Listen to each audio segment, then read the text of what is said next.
বন্ধুরা, অবশেষে অন্নপূর্ণা ভান্ডারে ফর্ম প্রকাশিত হয়ে গেল।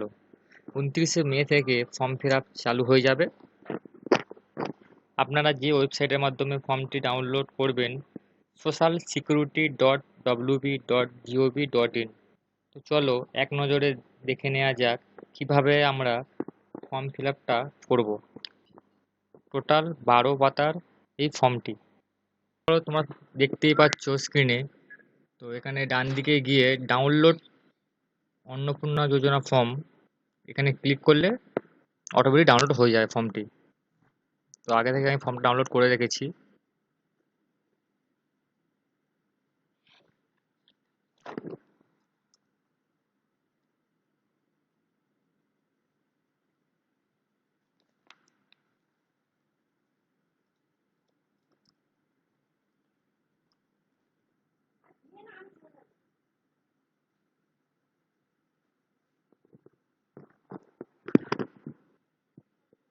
তো চলো, এখানে দেখাই যাচ্ছে, দেখতে পাচ্ছ তোমরা, লেখা আছে অন্নপূর্ণা যোজনা পারিবারিক তথ্য সংগ্রহের ফর্ম।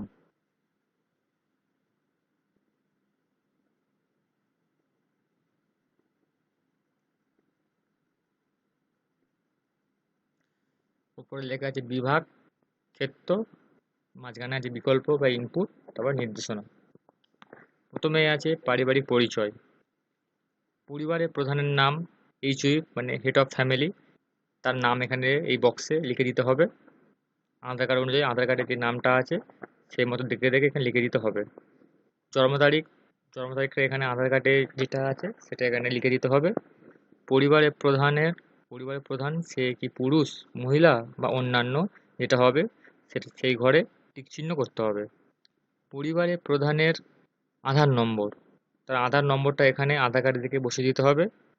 ডিজিটাল রেশন কার্ডের পারিবারিক আইডি, যদি ডিজিটাল রেশন কার্ড থেকে থাকে তার নম্বরটা এখানে বসিয়ে দিতে হবে।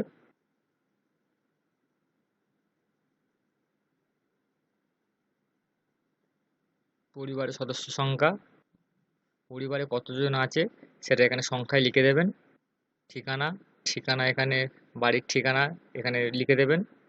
যোগাযোগ নাম্বার, যোগাযোগ নাম্বারটা এখানে লিখে দেবেন। এখানে বলেছে যে বিশেষত পরিবারের প্রধানের আধার নম্বর সংযুক্ত মোবাইল নম্বর, মানে পরিবারের যে প্রধান তার আধার কার্ডে যে মোবাইল নম্বরটা লিঙ্ক আছে সেই নম্বরটা এখানে দিতে হবে।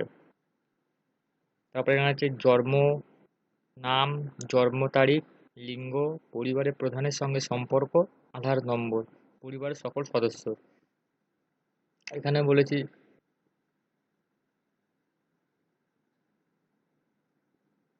এখানে পরিবারের প্রধানের সঙ্গে যে আপনাদের যে পরিবারে যতজন আছে তার, আপনার পরিবারের যে প্রধান তার সম্পর্কে কি সম্পর্ক আছে সেইগুলো পরপর এখানে লিখে দেবেন।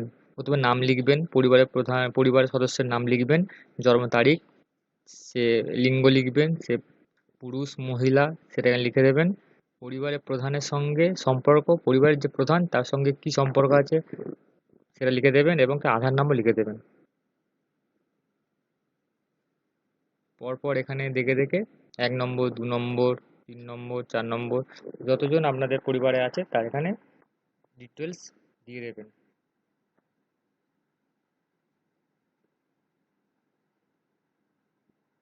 10 নম্বরে কি বলছে, পরিবারের প্রধান এবং পরিবারের সকল প্রাপ্তবয়স্ক সদস্যের ব্যাংক অ্যাকাউন্ট। বলছে এখানে পরিবারের প্রধান এবং আপনাদের বাড়ির যে প্রাপ্তবয়স্ক মানে 18 বছরের ওপর যারা আছে তাদের যদি ব্যাংক অ্যাকাউন্ট থেকে থাকে তারপরে প্রত্যেকটা বিবরণ প্রপার দিয়ে দেবেন। প্রথমে হেড অফ ফ্যামিলি মানে পরিবারের প্রধান, তার ব্যাংক নাম, ব্যাংকের নাম, অ্যাকাউন্ট নম্বর, আইএফএসসি কোড। তারপরে যে সদস্য আছে পরিবারে তাদের প্রত্যেকের পরপর যদি থাকে তাহলে লিখে দেবেন। পাশে দেখবেন ডিবিটি ক্রেডিটের জন্য আধার লিঙ্কযুক্ত ব্যাংক অ্যাকাউন্ট প্রদান করুন। মানে আপনার যেই অ্যাকাউন্টের সঙ্গে ডিবিটি লিঙ্ক করা আছে সেই ব্যাংক অ্যাকাউন্ট নাম্বারটাই দেবেন এখানে। ডিবিটি মানে হচ্ছে এখানে ডাইরেক্ট বেনিফিশিয়ারি ট্রান্সফার।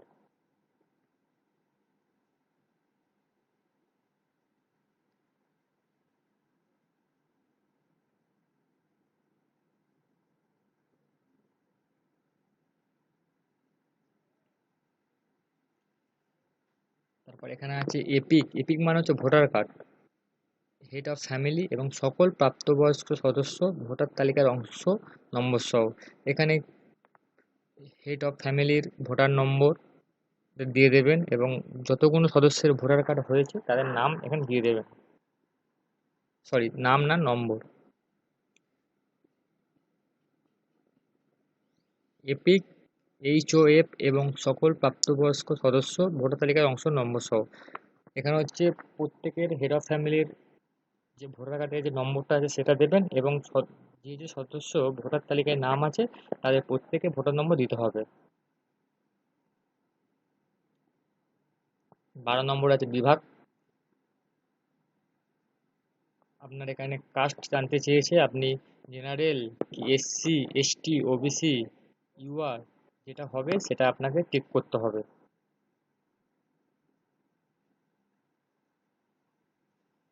এবার খ বিভাগে কি বলেছে, রেশন কার্ড এবং খাদ্য ভর্তুকি।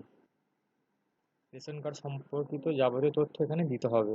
আপনার কি ডিজিটাল রেশন কার্ড আছে? যদি আপনার ডিজিটাল রেশন কার্ড থাকে আপনি হ্যাঁ বক্সে টিক করবেন, যদি না থাকে না বক্সে টিক করবেন।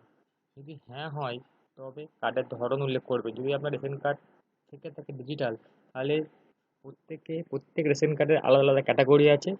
যেই ক্যাটাগরিতে আপনি পড়বেন সেই ক্যাটাগরিটা আপনি টিক করবেন। প্রথমটা আছে কি এওয়াই পিএইচএইচ, দ্বিতীয়টা এসপিএইচএইচ, তারপরটা আছে RKSY1 RKSY2, তারপরটা আছে ভর্তুকিহীন।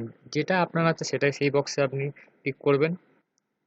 তারপর কি আছে, পরিবারটি রেশন দোকান থেকে মাসিক রেশন তুলছে কিনা। আপনি যদি প্রত্যেক মাসে রেশন তুলে থাকেন রেশন দোকান থেকে হ্যাঁ করবেন, যদি প্রত্যেক মাসে না তোলেন তাহলে সেখানে না বক্সে টিক করবেন। গ গ বিভাগে কি আছে, সম্পদ, মানে আপনার কত জায়গা জমি আছে সেটা জানতে চেয়েছে বিবরণ।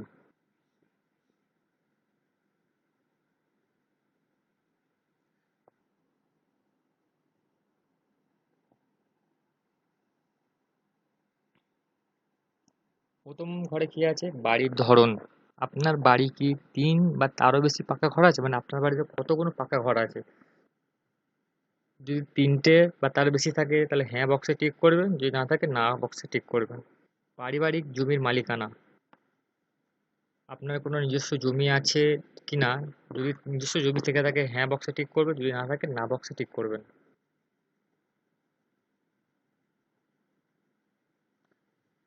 3 নম্বরে কি আছে, পরিবারের সকল সদস্যের মোট জমির পরিমাণ। আপনার পরিবারে যতজন সদস্য আছে যদি প্রত্যেকের জমি থাকে বা সম্পত্তি থাকে সেটা কত শতক আছে সেটা দিতে হবে, যদি না থাকে দেবেন না এখানে। 4 নম্বর কি আছে, যানবাহন। আপনি বা পরিবারের কোনো সদস্য কি অবাণিজ্যিক মোটর চালিত 4 চাকা গাড়ি আছে। যদি আপনার কোনো অবাণিজ্যিক মোটর চালিত 4 চাকা গাড়ি থাকে তার নাম, তার এখানে হ্যাঁ বক্সে টিক করতে হবে, না থাকলে না বক্সে টিক করতে হবে। যদি হ্যাঁ হয় তবে গাড়ির সংখ্যা উল্লেখ করুন। যতগুলো আছে ততগুলো গাড়ির সংখ্যা এখানে দিতে হবে। একটা থাকলে একটা, দুটো থাকলে দুটো, তারও বেশি থাকলে সেই নম্বর দিতে হবে আপনার। আর তার সঙ্গে সঙ্গে গাড়ির রেজিস্ট্রেশন নম্বরটাও দিতে হবে।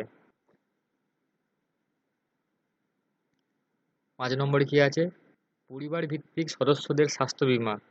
কারোর যদি পরিবারে স্বাস্থ্য বীমা করা থাকে কোনো সদস্য বা হেড অফ ফ্যামিলি, তাহলে সেখানে যদি থাকে হ্যাঁ বক্সে টিক করতে হবে, না হলে না। যদি হ্যাঁ হয় তবে সরকারি বা বেসরকারি বীমার অঙ্ক এবং প্রিমিয়ামের বিবরণ সহ উল্লেখ করতে হবে। যদি থাকে তাহলে হেড অফ দ্য ফ্যামিলি থাকে সেটি সরকারি না বেসরকারি, বীমার অঙ্ক মানে কত টাকার আপনি বীমা করেছেন, প্রিমিয়ামের বিবরণ সেটা সব দিতে হবে। এখানে পরপর আছে, দেখে নেবেন আপনারা।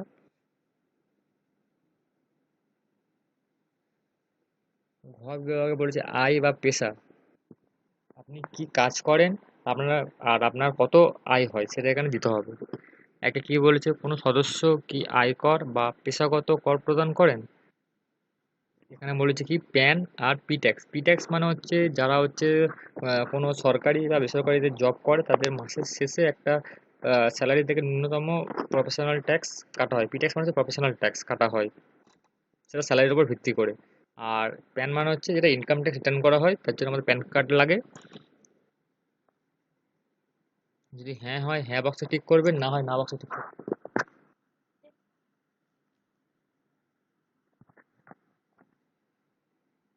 পরিবারের সদস্যদের প্যান কার্ড যদি থাকে তাহলে হ্যাঁ বক্সে টিক করবেন, যদি হ্যাঁ হয় তাহলে নাম এবং প্যান নম্বর উল্লেখ করবেন, যদি না হয় না বক্সে টিক করবেন। যদি প্যান কার্ড থেকে থাকে আর প্যান কার্ড না থাকলে না বক্সে টিক করবেন।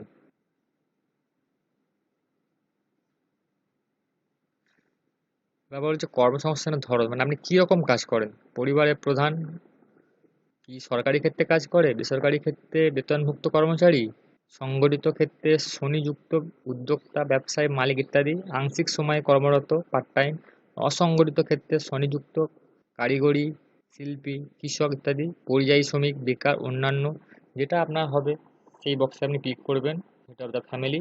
তারপরে পরপর সদস্যরা কোন কাজে যুক্ত আছে সেই মতো আপনি যে কাজ করেন সেখানে টিক করবেন, সেই বক্সে টিক করে দেবেন।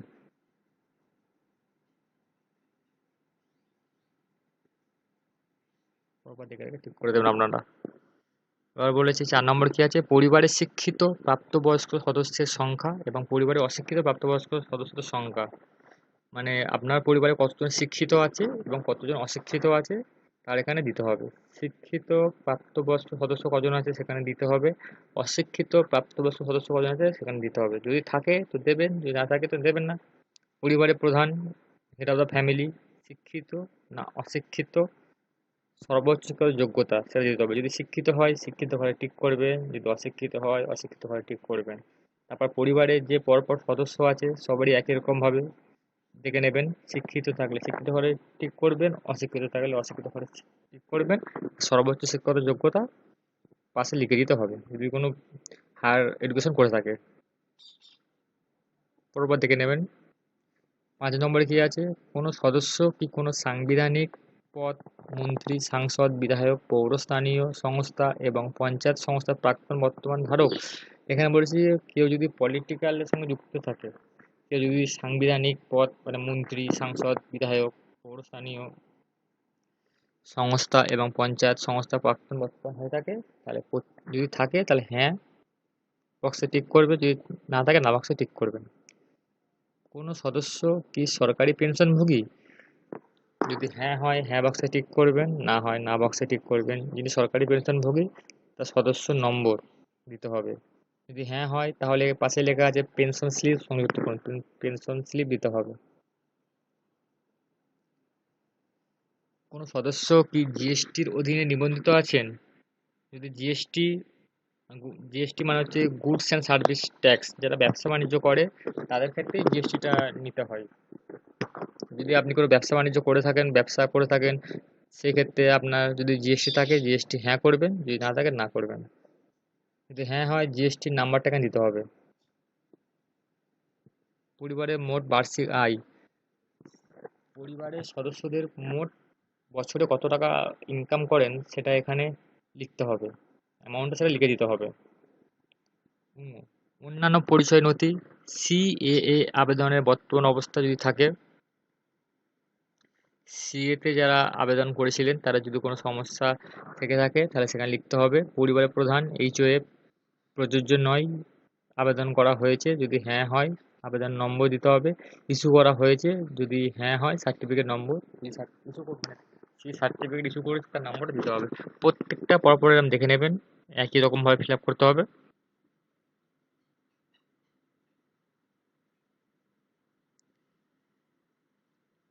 তারপর এখানে 2 নম্বর কি আছে, অন্যান্য কিষাণ ক্রেডিট কার্ড, কেসিসি কিষাণ ক্রেডিট কার্ড, এআরডি, শিল্পী ক্রেডিট কার্ড, মৎস্যজীবী ক্রেডিট কার্ড, শিক্ষার্থী ক্রেডিট ইত্যাদি। যদি পরিবারের প্রধান এবং অন্যান্য সদস্যর থেকে থাকে তাহলে তার নম্বর, আইডি সংখ্যা আর যে তারিখ ইস্যু করা হয়েছে সেই তারিখটা দিতে হবে। এখন যে সিস্টেমটা চালু হয়েছে ডিবিটি, ডাইরেক্ট বেনিফিশিয়ারি ট্রান্সফার, যদি আপনি কোনো ডিবিটি লিঙ্কের মাধ্যমে টাকা পেয়ে থাকেন তাহলে হ্যাঁ বক্সে ক্লিক করবেন, আর যদি না পান তাহলে না বক্সে ক্লিক করে দেবেন।